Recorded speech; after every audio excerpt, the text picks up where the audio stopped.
Today you're at the Early Childhood Center. This is the Science Lab, and today we're learning about coding and magnets.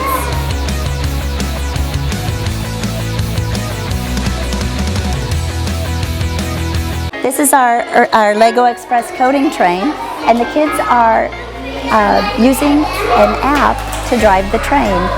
They're putting a different color piece on the track, and that will tell the train different things to do. Well, I think that they're learning their decisions can affect the outcome, and I think by playing and using hands-on, they're able to experience that, and they're able to tell the train what to do by putting the different color pieces down. So the children are learning a lot of different STEM skills here. They're learning technology, they're learning science, they're learning a little bit of math, they're learning cause and effect. So what they choose by the color code will affect the outcome. And I think even at an early age, even age 4, the kids can see that their choices will affect the outcome.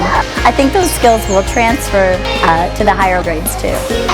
Our goal is to prepare students for the future, and I think by providing these opportunities, especially STEM opportunities, the kids will be well prepared for high school and beyond.